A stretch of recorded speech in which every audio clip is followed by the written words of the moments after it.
রাসূল আকরাম সাল্লাল্লাহু আলাইহি ওয়াসাল্লাম হেদায়েতের মালিক ছিলেন না। যদি নবীজির কাছে হেদায়েতের পাওয়ার থাকতো তাহলে কমপক্ষে উনি ওনার চাচার জন্য হেদায়েতের ব্যবস্থা করতেন। নবীজির চাচা আবু তালেব, নবীজির জন্য কত মায়া, কত মোহাব্বত আর কত ভালোবাসা, কিন্তু নবীজি চাচার ক্ষেত্রে এটা নিশ্চিত করে জানেন, তিনি আমাকে যত ভালোবাসুক না কেন আর আমি তাকে যত ভালোবাসি না কেন, চাচা যদি ঈমান না আনে তাহলে এই মোহাব্বত চাচাকে জান্নাতে নিতে পারবে না।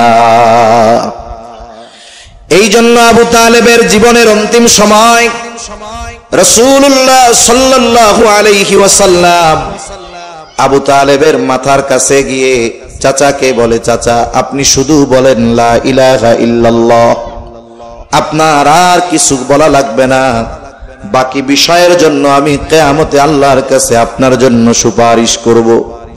আবু তালেবের অবস্থা এমন, এই বুঝি মুখ দিয়া বলে ফেলে লা ইলাহা ইল্লাল্লাহ।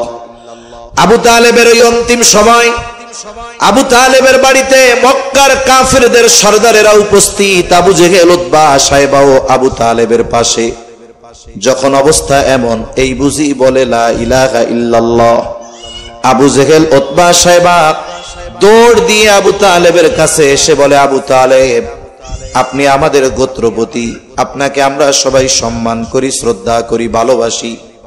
আপনি যদি মৃত্যুর আগে বাপ দাদার ধর্মে চুনকালি দিয়ে মুহাম্মাদের ধর্মে দীক্ষিত হয়ে যান, তাহলে আপনার মৃত্যুর পরে মানুষ আপনাকে কাপুরুষ বলবে, বলবে দেখো আবু তালেব সে মরার আগে বাপ দাদার ধর্মে চুনকালি দিয়া মরেছে। মানুষ আপনাকে অপমান করবে, মানুষ আপনাকে অসম্মান করবে। এইভাবে আবু তালেবকে উত্তেজিত করছে। আর আবু তালেব নসিব খারাপ, হেদায়েত নাই কপালে, কালিমা আর পড়তে পারে নাই।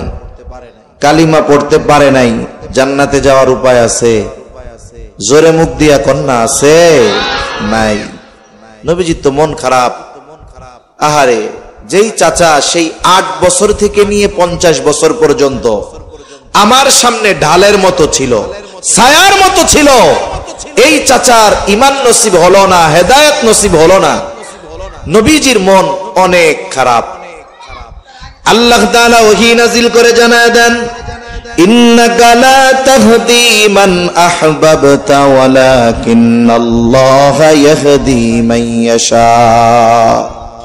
আল্লাহ তাআলা বলেন, ইন্নাকা লা তাহদি মান আহবাবতা, হাবিব আপনি যাকে মহব্বত করেন, ভালোবাসেন, আপনি তাকে হেদায়েত দিতে পারবেন না। ওয়ালাকিন্নাল্লাহা ইয়াহদি মান ইয়াশা, বরং আল্লাহ তাআলা যাকে চান তিনি তাকে হেদায়েত দেন। তাহলে চাচা ঈমান আনুক, এই ব্যাপারে নবীজির চেষ্টার কোনো ত্রুটি ছিল না। তবে হেদায়েতের মালিক কে? আল্লাহ।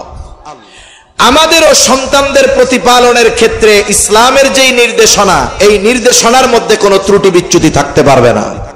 যদি কোনো ত্রুটি বিচ্যুতি থাকে, আল্লাহ না করুন, ওই সন্তান যদি বদ্দিন হয়, জাহান্নামী হয়, কিয়ামতের দিন ওই সন্তান নেককার বাবার জান্নাতে যাওয়ার ক্ষেত্রে বাধা হয়ে দাঁড়িয়ে যাবে। এজন্য এই কথাগুলো আমাদের জন্য খুব জরুরি। যারা বিবাহ শাদী করছে তাদেরও শুনতে হবে, যারা করে নাই তাদেরও শুনতে হবে। সন্তান যাদের আছে তারাও শুনবে, যাদের সন্তান নাই এটা তাদের জন্য জরুরি। কারণ এই দুনিয়া ক্ষণস্থায়ী, আমাদের আখিরাত হলো মূল। দুনিয়ার কিছু ভুলের জন্য যদি আমরা আখিরাতকে হারিয়ে ফেলি, জান্নাতকে হারিয়ে ফেলি, এটা আমাদের জন্য বড় দুঃখের বিষয়, ঠিক কিনা? তাহলে আমাদের চেষ্টার মধ্যে কোনো ত্রুটি থাকতে পারবে না। এই জন্য আল্লাহ তাআলা কোরআনুল কারীমের মধ্যে জানায় দেন, ইয়া আইয়ুহাল্লাযীনা আমানু কু আনফুসাকুম ওয়া আহলিকুম নারা, হে ঈমানদারেরা তোমরা নিজেরা জাহান্নামের আগুন থেকে বাঁচো, অধীনস্থদের বাঁচাও। নিজেরা নেক আমলের মাধ্যমে, গুনার থেকে বাঁচার মাধ্যমে জাহান্নাম থেকে নিজেদের বাঁচাবো।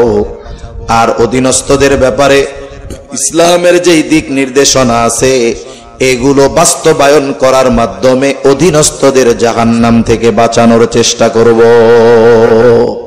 এই আয়াতে যতগুলো শিক্ষা আছে এর মধ্যে অন্যতম একটি শিক্ষা হলো সন্তানদের ইসলামের আলোকে গড়ে তোলা, দ্বীনের আলোকে গড়ে তোলা, এর আদেশ স্বয়ং যিনি দিয়েছেন তিনি কে?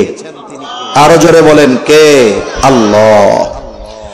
রাসূলুল্লাহ সাল্লাল্লাহু আলাইহি ওয়াসাল্লাম বলেন, কুল্লুকুম রাঈনা ওয়া কুল্লুকুম মাসউলুনা আন রাইয়াতিহি।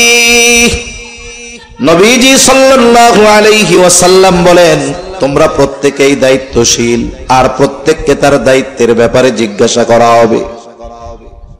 সন্তানের ব্যাপারে পিতাকে জিজ্ঞাসা করা হবে, রাষ্ট্রের মানুষের ব্যাপারে যিনি রাষ্ট্র পরিচালক তাকে জিজ্ঞাসা করা হবে, স্ত্রীর ব্যাপারে স্বামীকে জিজ্ঞাসা করা হবে। স্ত্রীকে স্বামীর ঘরের রক্ষণাবেক্ষণের দায়িত্ব দেওয়া হয়েছিল, এই ব্যাপারে তাকে জিজ্ঞাসা করা হবে। তাহলে আমি আপনি আমার আপনার সন্তানকে দ্বীনের উপরে গড়ে তুললাম কিনা, দ্বীন শেখালাম কিনা, এই ব্যাপারে কিয়ামতের দিন আল্লাহর সামনে জিজ্ঞাসার কাঠগড়ায় দাঁড়াতে হবে কি হবে না? হবে তো? হবে। জিজ্ঞাসা করা হবে, তোমারে যে আমানত দিছিলাম সন্তান, যেই নেয়ামত আমানত দিয়েছিলাম সন্তান, এই আমানতের ব্যাপারে তুমি কি আচরণ করেছো, সেদিন কি জবাব দিব? যদি সন্তানকে শুধু টাকার মেশিন বানানোর চেষ্টা করি, যদি সন্তানকে দ্বীন না শিখিয়ে থাকি, কি জবাব দিব? আল্লাহ না করুক, যদি সন্তান জাহান্নামী হয়, আমার আপনার উদাসীনতা আর গাফলতির কারণে সন্তান যদি জাহান্নামী হয়, ও ওই দিন আল্লাহর কাছে আমার আপনার ব্যাপারে বলবে, আল্লাহ এইগুলারে আগে জাহান্নামে দেন, এরপরে আমি যাব। আল্লাহ তাআলা কোরআনুল কারীমের মধ্যে বলেন, সন্তানেরা সেই দিন পিতা মাতা অভিভাবকদের ব্যাপারে আল্লাহর কাছে অভিযোগ দায়ের করবে, বলবে, রব্বানা ইন্না আতা'না সাদাতানা ওয়া কুবারানা ফাআযাল্লুনাস সাবিলা।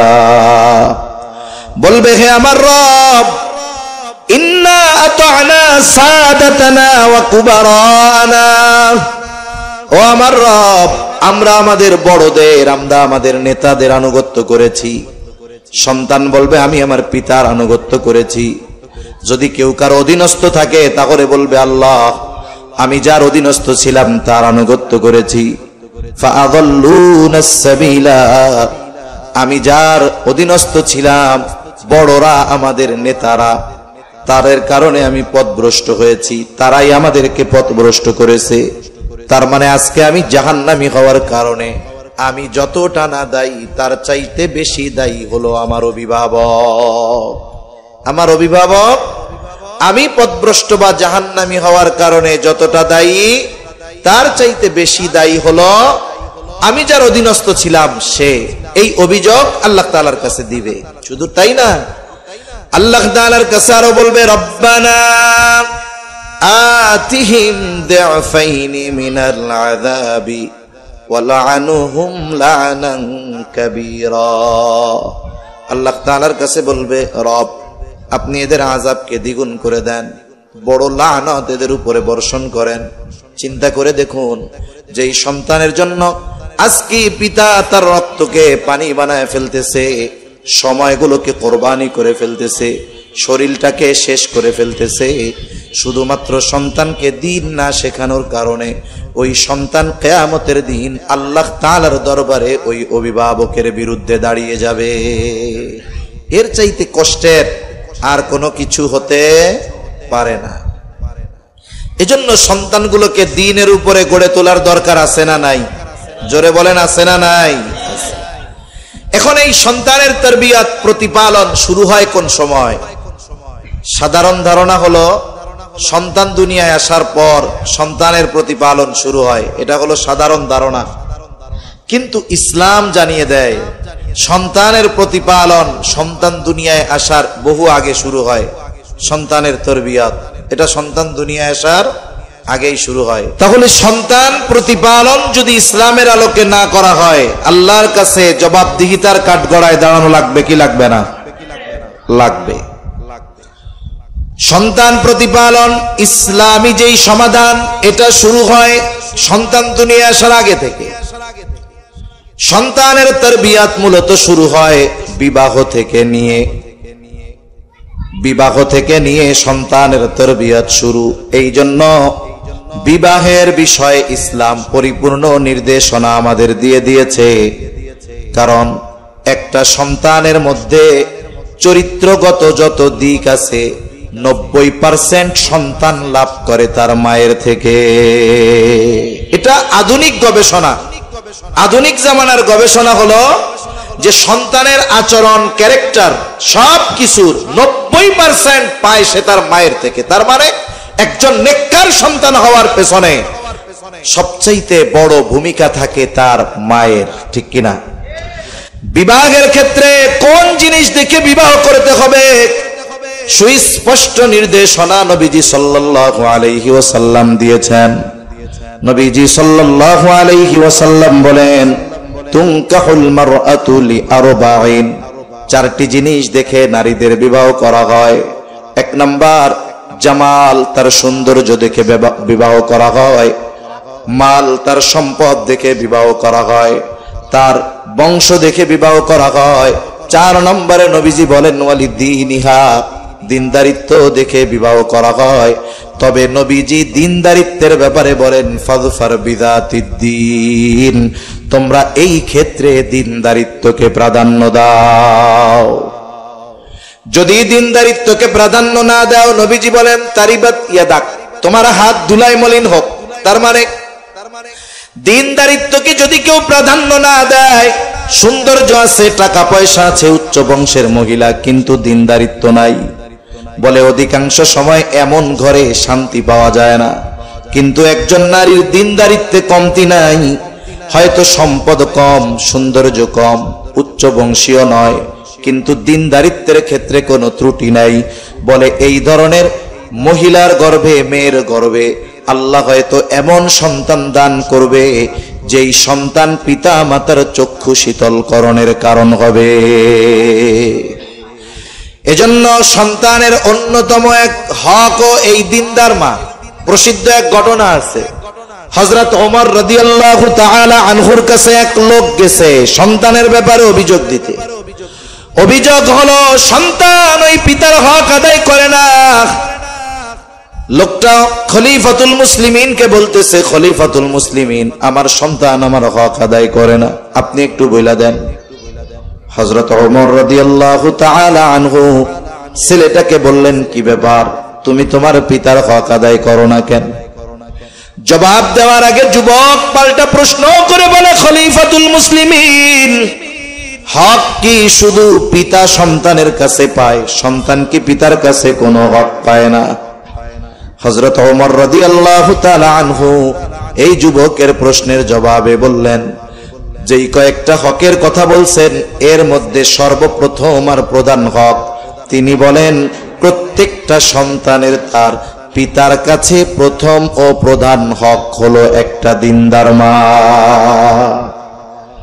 সন্তান দুনিয়ায় আসার আগে দিনদার মায়ের ব্যবস্থা করা, এটা সন্তানের হক, এটা সন্তান তারবিয়াতের সর্বপ্রথম ধাপ।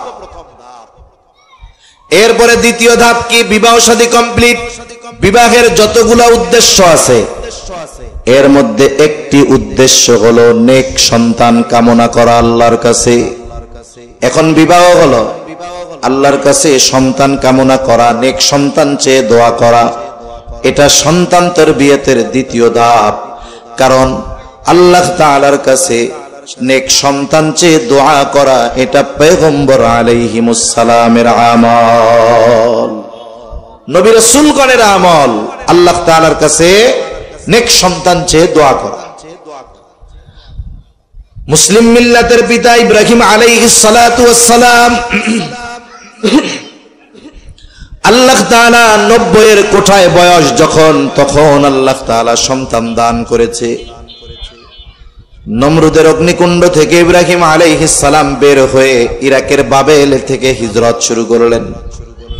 এই সময় তিনি আল্লাহ তাআলার কাছে দোয়া করেছেন, রব্বি হাবলি মিনাস সলিহিন, আয় আল্লাহ আপনি আমাকে একটা নেককার সন্তান দান করেন।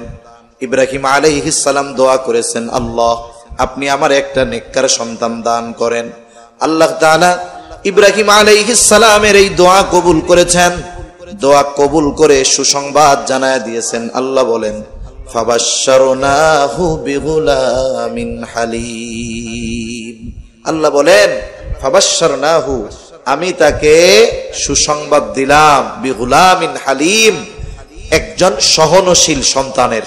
তাহলে আল্লাহ তাআলা সুসংবাদ দিলেন কি? যে একজন সহনশীল সন্তানের সুসংবাদ আমি তাকে দান করলাম। আর যদি ঝামেলা হয় মাইক বাদ দিয়া মুখ দিয়া কই আপনারা আগায় আসেন, সমস্যা নাই, আমি বলতে পারবো মুখ দিয়া। ফাবাশশারনাহু বিগুলামিন হালিম, এইখানে মুফাসসিরিনে কেরাম কয়েকটা কথা বলছে, একটু খেয়াল করি। ইব্রাহিম আলাইহিস সালাম আল্লাহর কাছে দোয়া করছে ছেলে সন্তান চেয়ে। কি সন্তান চাইছে? ছেলে সন্তান। এজন্য নেক সন্তান চাওয়ার সাথে সাথে ছেলে সন্তান চাওয়া, এটাও ইব্রাহিম আলাইহিস সালামের আমল। তবে ছেলে সন্তান চাবার পর যদি আল্লাহ মেয়ে সন্তান দেয়, বলেন তো রাগ হওয়া যাবে নাকি? জোরে বলেন, রাগ হওয়া যাবে? কারণ ছেলে হবে না মেয়ে হবে এটা দুনিয়ার কেউ জানে না, যিনি জানেন তিনি কে? আল্লাহ তাআলা বলেন ইয়াহাবু লিমান ইয়াশাউ ইনাসা ওয়া ইয়াহাবু লিমান ইয়াশাউ যুকুর আও ইউযাউযুহুম যুকরানা ওয়া ইনাসা ওয়া ইয়াজআলু মান ইয়াশাউ আকীমা। আল্লাহ তাআলা যাকে চান তাকে মেয়ে দেন, আল্লাহ তাআলা যাকে চান তাকে ছেলে সন্তান দেন, আল্লাহ তাআলা যাকে চান তাকে ছেলে মেয়ে উভয়টা দেন। আবার আল্লাহ তাআলা যাকে চান তাকে আকিম বানায় রাখেন, বন্দা বানায় রাখেন, কিছুই হয় না তার। তাহলে ইব্রাহিম আলাইহিস সালাম ছেলে সন্তান চেয়েছে, আমরাও দোয়া করব। তবে আল্লাহ যদি মেয়ে দেয় রাগ হওয়া যাবে না। আল্লাহ তাআলা সুসংবাদ দিলেন একজন হালিম সন্তানের। হালিম সহনশীল। মুফাসসিরিনে কেরাম বলেন হালিম সহনশীলতা হলো এমন এক গুণ, বলে অনেকগুলো ভালো গুণের সমন্বয়ে একটা গুণ হলো সহনশীলতা। যেই লোক সহনশীল ব্যক্তি, এর মধ্যে সবর, শকর, ইতাআত, আনুগত্যতা, সব ধরনের ভালো গুণ তার মধ্যে পাওয়া যায়। এই লোকটা সহনশীল। আল্লাহ তাআলা ইব্রাহিম আলাইহিস সালামের দোয়া কবুল করেছেন, এক সন্তান চেয়ে দোয়া করেছে, আল্লাহ একজন সহনশীল সন্তান দিয়েছে। এই সন্তান কতটা আনুগত্যশীল, এই সন্তান কতটা সহনশীল, আল্লাহ তাআলা এটা আবার পরে প্র্যাকটিক্যাল পরীক্ষার মাধ্যমে দেখায়া দিছে। এই সন্তান যখন বাবার সাথে চলার উপযুক্ত হয়, আল্লাহ তাআলা বলেন ফালাম্মা বালাগা মাআহুস সা'য়া ক্বালা ইয়া বুনাইয়া ইন্নী আরা ফিল মানাম আন্নী আযবাহুকা ফানজুর মাযা তারা। আল্লাহ তাআলা কয় যখন ওই সন্তান বাবার সাথে চলার উপযুক্ত হয়েছে, আল্লাহ তাআলা ইব্রাহিম আলাইহিস সালামকে স্বপ্নে দেখাইলেন তিনি তার সন্তানরে জবাই করে। বলে সাধারণ মানুষের স্বপ্ন আর নবীদের স্বপ্ন এক নয়, নবীদের স্বপ্ন হলো ওহী। তার মানে নবীজি স্বপ্নে দেখছে ইব্রাহিম আলাইহিস সালাম সন্তানকে জবাই করতেছে, এটা সাধারণ স্বপ্ন নয়, বরং এই স্বপ্নের মাধ্যমে সন্তানকে জবাই করার আদেশ দিয়েছেন কে? আদেশ প্রাপ্ত হয়েছেন জবাই দেওয়ার জন্য। এবার তিনি সন্তানকে আইসা এই স্বপ্নের কথা শুনাইতেছেন।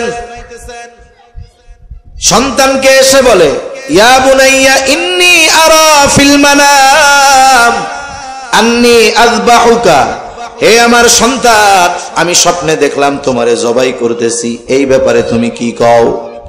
সন্তানও জানে আমার বাবার স্বপ্ন সাধারণ মানুষের স্বপ্নের মতো না, আমার বাবা যে স্বপ্ন দেখছে এটা আল্লাহর পক্ষ থেকে আদেশ।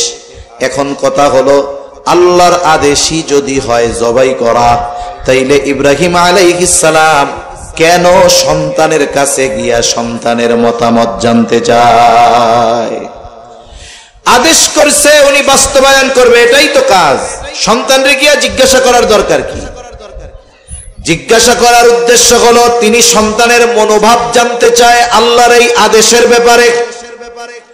সে আল্লাহর এই কঠিন আদেশের ব্যাপারে আনুগত্যশীল কিনা এটা পরীক্ষা করতে চায়। সন্তান যদি তখন বলতো আব্বু ৮৬ বছর বয়সে আল্লাহ আমারে দান করছে, এখন আপনি আবার আমারে জবাই করতে চান, এটা কোনো কাম হইল নাকি?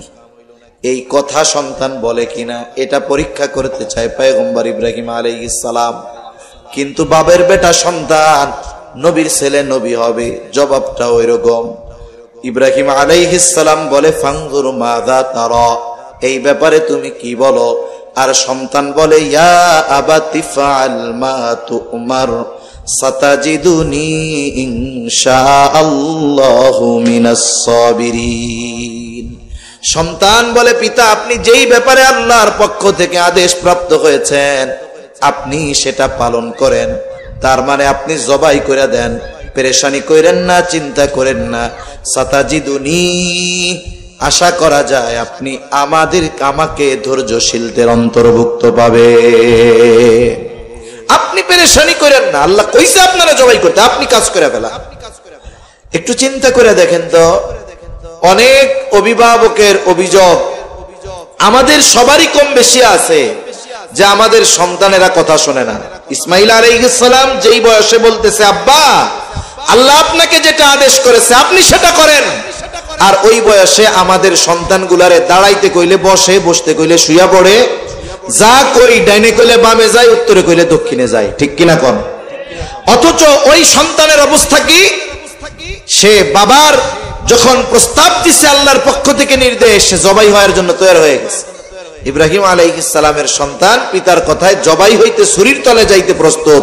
আমাদের সন্তান কথায় কথা শুনে না, বসতে কইলে দাঁড়ায় থাকে, দাঁড়াইতে বললে বসে থাকে। এই যে শুনে না কেন? বলে ইব্রাহিম আলাইহিস সালামের দুআর অন্যতম ফসল হলো ইসমাইল আলাইহিস সালাম। এখন আমরা আমাদের সন্তানদের জন্য দুনিয়ায় সন্তান আসার আগে কয়দিন আল্লাহর কাছে বলছি, আয় আল্লাহ রব্বি হাবলি মিনাস সালিহিন, রব আমার একটা নেককার সন্তান দেন? কয়দিন বলছি? এ বিষয়ে আমাদের নিজেদেরকে নিজেরা জিজ্ঞাসা করতে হবে। তার মানে পিতার দোয়ার প্রভাব সন্তানের জীবনের উপরে পড়ে। কথা বোঝা গেছে?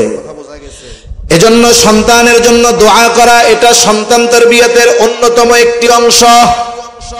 সন্তান দুনিয়ায় আসার আগে বেশি বেশি দোয়া করা, দুনিয়ায় আসার পরেও সন্তানের জন্য দোয়া করা। কারণ আমভাবে একটা দোয়া আল্লাহ তাআলা আমাদের শিখিয়ে দিয়েছেন, বিবাহিত হোক অবিবাহিত হোক, সন্তান থাকুক আর না থাকুক, যেমনই হোক সব সময় এই দোয়া করা আল্লাহ তাআলা শিখিয়ে দেন। রব্বানা হাব লানা মিন আজওয়াজিনা ওয়া যুররিয়াতিনা কুররাতা আ'য়ুনি ওয়াজআলনা লিল মুত্তাকিনা ইমামা। আল্লাহ তাআলা দোয়া শিখিয়ে দিয়েছে, রব আপনি আমাকে এমন স্ত্রী সন্তান দান করেন যেগুলো আমার চক্ষু শীতলের কারণ হবে, মুত্তাকিনদের ইমাম আমাদের বানায় দেন। সব সময় এই দোয়া করা। তবে স্পেশাল ভাবে যাদের সন্তান নাই, আল্লাহ তাআলার কাছে ইব্রাহিম আলাইহিস সালামের ওই আমল রব্বি হাবলি মিনাস সালিহিন বারবার করা।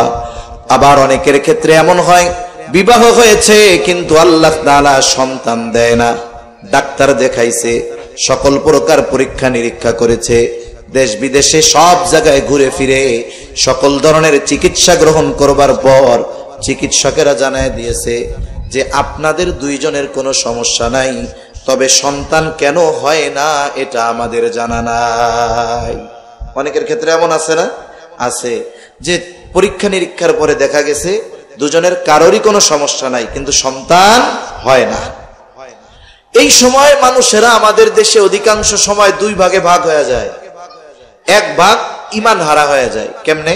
যখন কোনো চিকিৎসকের কাজ হয় না তখন মানুষ এসে বুদ্ধি দেয়, শুনো অমুক এলাকায় এক ফকির আছে, আচ্ছা বলে ওই ফকিরের কাছে গেলে পোলাপান হয়ে যাইব। ওই ফকিরের কাছে গেছে, ফকির গিয়া কইছে 13 ঘাটের পানি আনবা, 14 গাছের বড়ই গাছের পাতা আনবা, এই আনবা সেই আনবা, অমুক জায়গায় এতগুলো দরবারে মানত করবা, তাইলে তোমার পোলাপান হইতে পারে। এখন কি করলো? সে আল্লাহর ক্ষমতাকে বিশ্বাস বাদ দিয়ে ফকিরের ক্ষমতাকে বিশ্বাস করলো, আল্লাহর নামে মানত বাদ দিয়ে পীরের নামে, মাজারের নামে, কবরের নামে মানত করলো। আছে না নাই? এইভাবে অনেকে ঈমান বিধ্বংসী রাস্তায় চলে যায়। আবার কিছু আল্লাহর বান্দা আছে যারা চিন্তা করে দুনিয়ার মানুষের চিকিৎসা যেখানে শেষ আল্লাহর চিকিৎসা সেখানে শুরু। ঠিক কিনা কর? দুনিয়ার মানুষের সর্বোচ্চ ক্ষমতা যেখানে শেষ, আল্লাহ তাআলার ওইখান থেকে শুরু। তারা হয়তো চিন্তা করে দুনিয়ার সব চিকিৎসা করলাম, এখন আল্লাহ তাআলার কাছে যথাযথভাবে চাই, কারণ চাওয়ার মতো চাইলে আল্লাহ ফিরায়া দেয় না। দুইজনে নিয়ত করছে টাকা পয়সা তো অনেক খরচ করলাম, এইবার বাইতুল্লাহ জিয়ারতে চলে যাই। স্বামী স্ত্রী দুইজনে টাকা জমা দিয়ে চলে গেছে হজ করতে। হজের সময় গিয়ে দোয়া কবুলের জায়গা আর সময় যত আছে সব জায়গায় দোয়া করছে, রোনা জারি করছে আল্লাহর কাছে। আরাফার ময়দানে গিয়ে দোয়া করেছে, জাবালে রহমতে দোয়া করেছে, মিনা মুজদালিফা সব জায়গায় দোয়া। একেবারে একাগ্রতা একনিষ্ঠতার সাথে আল্লাহর কাছে সন্তান চেয়েছে। কারণ আরাফার দিনের দোয়ার ব্যাপারে নবীজি বলেন, খায়রুদ দুআই দুআউ ইয়াউমিল আরাফা, আরাফার দিনের দোয়া হলো সর্বোত্তম দোয়া। আরাফার দিনে দোয়া করছে, দোয়া কবুল হয়ে গেছে। এমন লোকের খবর জানা আছে, ওই লোক সন্তান নাই, হজে গেছে, স্বামী স্ত্রী দুইজন, হজ থেকে ফিরে আসছে, বছর ঘুরতে পারে নাই, আল্লাহ তাআলা উভয়ের কোল জুড়ে চক্ষু শীতল করনেওয়ালা সন্তান দান করেছে। আল্লাহর জন্য কি অসম্ভব? আল্লাহ চাইলে সন্তান দিতে পারেন কি পারেন না? জোরে বলেন, পারেন কি পারেন না? পারে। হযরত জাকারিয়া আলাইহিস সালাম নিজেও বৃদ্ধ হয়ে গেছে, স্ত্রীও বন্ধা, মোটামুটি উনি সুনিশ্চিত যে আমাদের আর কোনো সন্তান হবে না, নিশ্চিত হয়ে গেছে। তবে জাকারিয়া আলাইহিস সালাম মারিয়াম আলাইহিস সালামের এক দৃশ্য দেখে আল্লাহর কাছে দোয়া করছে। মারিয়াম আলাইহিস সালাম, ওনার বাবা ছিল ইমরান, উনি ছিলেন বাইতুল মুকদ্দাসের ইমাম। মারিয়াম আলাইহিস সালাম যখন গর্ভে, মারিয়াম আলাইহিস সালামের মা দোয়া করছে যে আয় আল্লাহ, আমার এই গর্ভে যেই সন্তান, এটাকে আমি আপনার জন্য উৎসর্গ করলাম। তার মানে এই সন্তান দুনিয়া আসার পর এরে আপনার জন্য আমি দিয়া দিব, বিবাহ শাদী করবে না, সংসার টংসার করবে না, একেবারে আপনার ঘর বাইতুল মুকদ্দাসের খেদমতের জন্য উৎসর্গ করে দিলাম। মুফাসসিরিনে কেরাম বলেন, ওই সময় বাইতুল মুকদ্দাসের সেবক হিসাবে, খাদেম হিসাবে কোন মেয়েকে গ্রহণ করা হতো না। কিন্তু মারিয়াম আলাইহিস সালামের মা তো নিয়ত করছে যে আমার এই সন্তানকে আমি আপনার ঘরের জন্য উৎসর্গ করে দিলাম, আপনার জন্য উৎসর্গ করে দিলাম। তার মানে মারিয়াম আলাইহিস সালামের মা মুখ দিয়ে নয়, বরং কৌশলে আল্লাহ তাআলার কাছে ছেলে চেয়েছে। কারণ উনিও জানে বাইতুল মুকদ্দাসে কোন নারীকে রাখা হবে না, রাখা তো হবে ছেলে। সুতরাং উনি মানত করছে যে আমার এই সন্তান আপনার ঘরের জন্য আমি এটারে দিয়া দিব, আপনার ঘরের সেবক খাদেম হিসাবে এটা থাকবে। এখন আল্লাহ দিছেন মেয়ে। যখন মেয়ে ভূমিষ্ঠ হয়েছে উনি তো অবাক হয়ে গেছে, হইলটা কি, চাইলাম কি আর হইল কি। লম্বা কথা, মারিয়াম আলাইহিস সালাম যখন একটু বুঝতে শিখলেন, ওনাকে পাঠিয়ে দেওয়া হলো। বাইতুল মুকদ্দাসের ইমাম ওনার বাবা ইমরান, উনিও দুনিয়া থেকে চলে গেছেন। এবার ইমামের দায়িত্ব পাইছেন জাকারিয়া আলাইহিস সালাম, আর ইনি হলো মারিয়াম আলাইহিস সালামের খালু। মসজিদের পাশে ওনার জন্য একটা রুম বানানো হয়েছে। সারাদিন উনি ওই রুমের মধ্যে অবস্থান করে, আর রাতের বেলা খালার কাছে থাকে, দিনে এই জায়গায় থাকে। দিনের বেলায় যখন তিনি রুমের মধ্যে থাকেন, জাকারিয়া আলাইহিস সালাম মাঝে মধ্যে গিয়া খোঁজ খবর নেয়। ইতিমধ্যে মারিয়াম আলাইহিস সালাম প্রাপ্তবয়স্কা হয়ে গেলেন।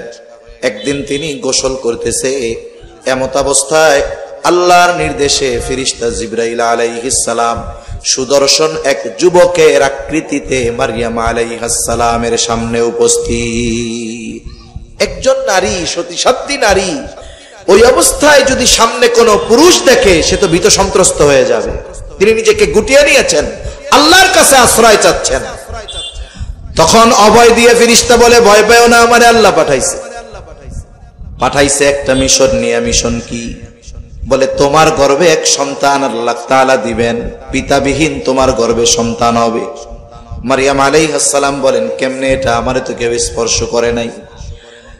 আল্লাহ তাআলাই সবকিছু করবে।